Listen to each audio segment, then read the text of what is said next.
How to identify a WDW2512 signs include 1. Movement. When unobserved, camera footage shows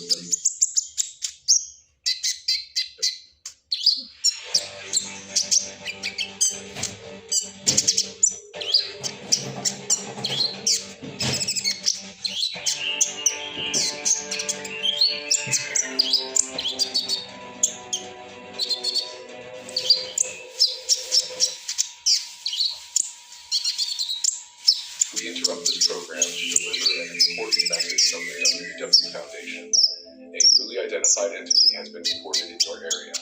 Please follow the instructions provided in the upcoming broadcast. What is WDW2512?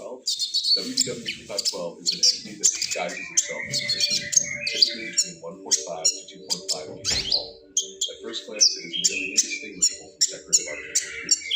However, WD Christmas tree, typically between 1.5 to 2.5 meters tall. At first glance, it is nearly indistinguishable from decorative artificial trees.